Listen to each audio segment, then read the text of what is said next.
Ya, biar nggak ngantuk nih ya, saya mau brainstorming. Ya, terserah mau bantah saya nggak apa-apa, ini bebas nih, forum bebas. Nah, khatimah, istimalul kalimati, menggunakan ucapan atau kata atau brand. Nusukul haji wal umrati muwafiqun ala sunnah. Ya, di iklan, di flyer-flyer ditulis ibadah haji dan umrohnya sesuai sunnah. Fil i'lani an hamalatil haji, di dalam iklan, ya iklan tentang haji maupun umroh. Maka saya tulis di sini ala riyad harulana annal i'lana an hamalatil haji tijariyati yang bagi an yakuna khalian minat tabdi'. Ya, maka ya, ya yang tampak bagi kita, yang terlihat yang tampak, yang beredar bagi kita, bahwasanya iklan-iklan tentang umroh haji at-tijariyah, yaitu bersifat bisnis ya. Ya, ya, Anda jangan mengingkari bahwa haji dan umroh itu bukan bisnis. Ya, Arab Saudi aja bilang ini bisnis. Iklan yang bersifat promosi, ya maka saya sebut promosi iklan karena bersifat bisnis. Ya, beda sama iklan kajian saya ya, tidak berbayar, ya, tidak bertiket juga, ya, itu bukan bisnis. Ya.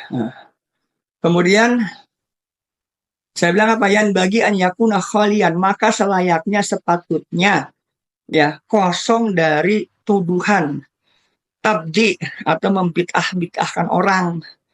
Ya harusnya iklan itu jangan begitu, jangan bertujuan seolah-olah menjadi yang bukan sunnah jadi lawannya. Jangan-jangan ya promosi tulisan ini, slogan ini adalah ya untuk membid'ahkan travel lain, yang dimaksud ya bahwasannya selain dari yang bertuliskan ini sebagai stempel, ya maka bukan sunnah. Proin nggak ada tuh tulisannya sesuai sunnah, maka bukan travel sunnah. Ya. Atau ibadahnya mukhalafah sunnah, ya menyelisih sunnah, yaitu bid'ah. Ya. Kenapa? Li'anna ikhrajan nasi minas sunnati syadidun. Karena ya mengeluarkan seseorang dari sunnah, mengatakan seseorang dari sunnah keluar dari sunnah adalah perkara yang keras, yang kasar ya. Ya sebagaimana kama qala Imam Ahmad, sebagaimana Imam Ahmad berkata.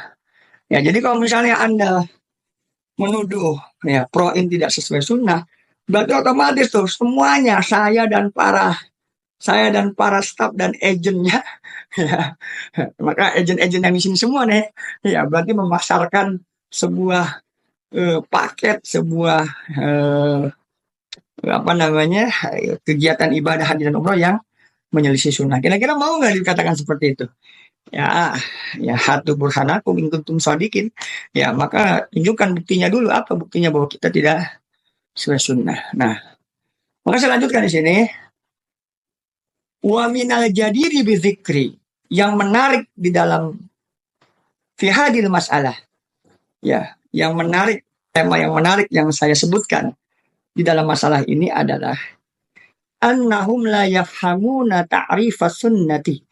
Mereka tidak paham sebenarnya definisi sunnah saja, mereka belum tentu paham. Indal muhadditsina wal fuqaha. Ya. Apa itu definisi sunnah menurut ahli hadis? Menurut indah ahli akidah. Ya, menurut orang ahli akidah. Kemudian menurut para fuqaha, apa makna sunnah, arti sunnah? Jangan-jangan mereka nggak paham. Ya, makanya saya kalau dibilang proin sesuai sunnah nggak? Yang sunnah gimana sih Bu? Oh saya gitu jawaban. Dan yang pertama saya nanya balik, gitu. Yang sunnah gimana Pak?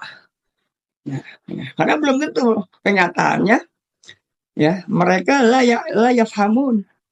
Mereka nggak paham itu. Bal la ya'rifuna al-ikhtilaf al-fiqhi. Bahkan mereka tidak mengetahui tentang perbedaan fikih. Nah, fa in jada fahmuhum. Saya sedikit bahasa Arab sentilan nih. Fa in jada fahmuhum. Kalau mereka mau saja memperbaiki pemahaman mereka, arafu, maka mereka akan tahu anna hadzal ikhtilaf qad yakunu sababan li taysiri wa tashili.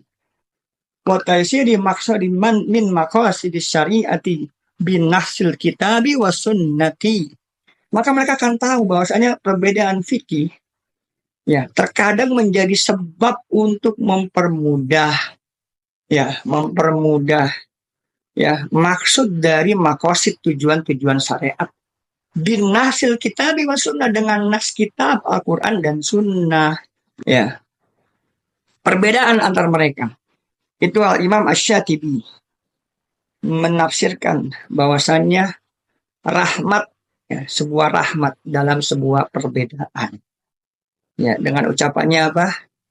Sesungguhnya jamaah kelompok dari salafus saleh ini baru benar salafus saleh nih ya, menjadikan bahwasanya ikhtilafal ummah, perbedaan umat adalah dalam masalah furu,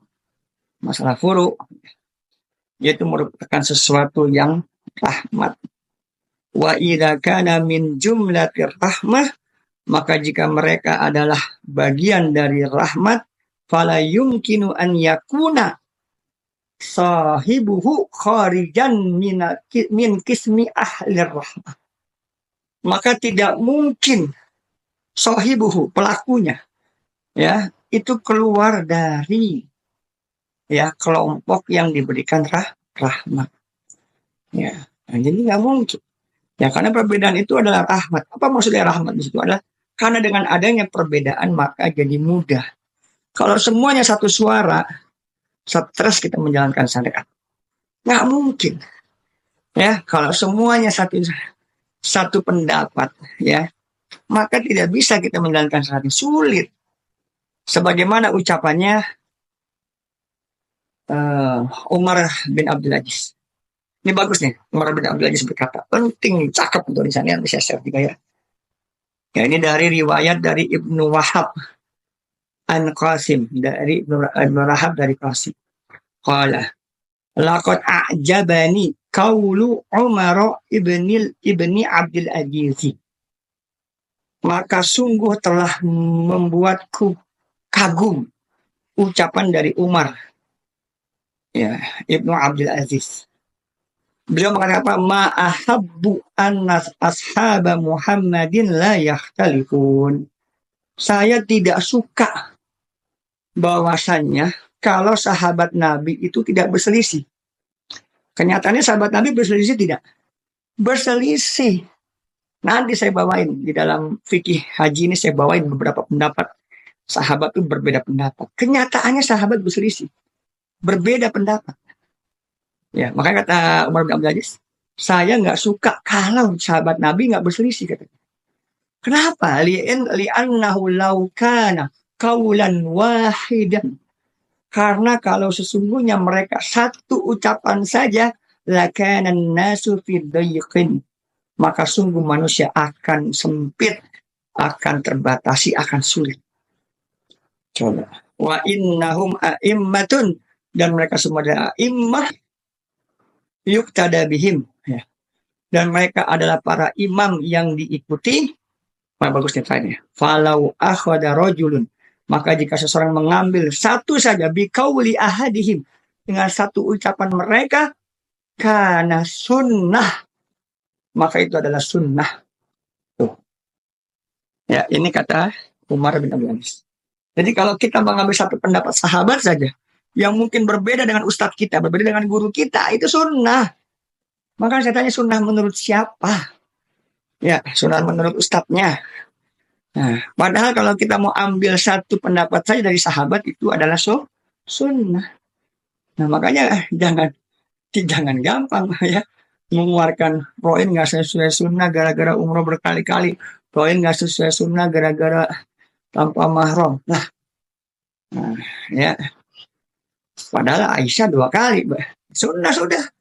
Ya, kemudian Umar bin Khattab memerintahkan siapa namanya Utsman ya dan Abu Sufyan menjadi tool leader untuk para istri-istri Nabi untuk berhaji. Nggak ada mahram itu ya. Nah, ada di Fathul Bari, ada di dalam kitab Fathul Bari. Sunnah sudah. Karena ngambil satu pendapat banyak, nanti kita akan banyak, nanti soal akan saya tampilkan di justru buku ini saya bikin sekaligus aplikasi contoh ya sebagai aplikasi. Jadi jangan apa namanya karena Nabi nggak lakukan, tapi Nabi menetapkan diamnya Nabi boleh, tapi Nabi nggak lakukan. Oh itu bid'ah karena Nabi nggak lakuin, nggak sesuai sunnah nih, Bang. Nah, ini salah konsep berpikir ini. Dia aja nggak, yang saya bilang maaf ya, saya bilang di tulisan saya paragraf pertama, mereka nggak memahami takrif, definisinya aja nggak paham, gitu. Nabi harus lakuin semua gitu, baru ya. Terus ucapannya gimana? Takrirnya gimana? Ya, apakah ditinggalkan? Sebuah keanehan bagi seorang ustadz yang belajar ya harusnya memahami dan belajar kok bisa se apa ya sesaklek yang ya menurut saya sesaklek yang aneh gitu.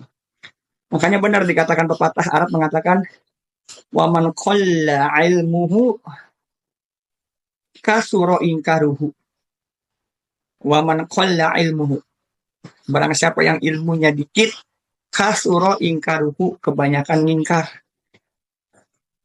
man kasuro ilmuhu qalla ingkaruhu yang banyak ilmunya biasanya sedikit mengingkari.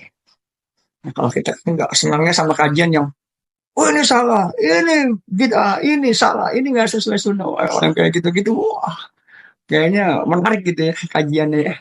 Padahal ini berselisih dengan pepatah ini, ya. Apa namanya ucapan ulama ini. Ya, biasanya kalau orangnya ilmunya dikit udah senangnya nyala-nyalain salah, misalnya karena dia belum baca bahwa ini ada sesuatu yang membenarkan. Ya. Nah kalau yang ilmunya banyak, dia nggak banyak nyalain. Oh iya, ada memang yang seperti itu pendapatnya. Kan nggak berani nyalain ulama, ya. Masa kita nyalain ulama kan gitu. Nah, nih, mudah-mudahan di sini paham ya halaman terakhir itu penutup saya kasih gambaran. Wa amma fi hadzal zaman adapun pada zaman ini binadari ila adadil hujjaji balagha nah adapun di zaman ini dengan kita melihat jumlah jamaah haji yang 2 juta itu ya hajjan wa kama arafna dan sebagaimana kita ketahui ba'dal mas'aril harami sebagian masail haram seperti Arafah itu nggak boleh diperluas ibu-ibu bapak-bapak bayangin Arafah itu nggak boleh diperluas sementara dulu zaman Nabi haji hanya 100.000 paling banyak ya ini sekarang 2 juta berapa kali lipat ya nggak mungkin diperluas maka akan sangat apa namanya padat sekali maka yang terjadi adalah kondisi ini jadi masyakoh jadi kesulitan li'iktidai fi'lin nabiyyi untuk mengikuti perbuatan Nabi kama huwa sebagaimana Nabi berhaji. Ini statement saya nih, paragraf terakhir. Ya, berbicara kondisi di zaman ini yang mana jamaknya 2 juta, tempatnya nggak mungkin diperluas. Kemudian kita samakan bagaimana Nabi dulu berhaji percis kama huwa sebagai Nabi lakukan ya faminal mahraj saya kasih jalan keluarnya maka jalan keluarnya adalah solusinya an yafhama yaitu memahami fihamat habil a'immah dengan memahami mazhab para ulama para imam itu solusinya maka maaf aja ya maaf saya sampaikan saya nggak tahu nih harus bilang apa ya kepada orang yang menempelkan membranding haji sesuai sunnah sunnah apa yang dimaksud kalau sunnah persis seperti yang dilakukan Nabi maka maaf kate jangan berbohong jangan berbohong Anda tidak mungkin berhaji persis seperti Nabi lakukan nanti kita lihat fikihnya ya tidak mungkin Anda persis kama huwa ya. Lalu yang pertama ya jadi jangan iklan karena sebuah iklan komersil supaya itu menarik jamaah dan menjatuhkan travel lain ya, kalau nggak menjatuhkan sih oke lah ini mengklaim dan menjatuhkan travel lain ya maka itu saya pertanyakan yang pertama coba buktikan nanti akan saya bahas mungkin nggak dia persis kayak Nabi setelah kita baca tulisan saya.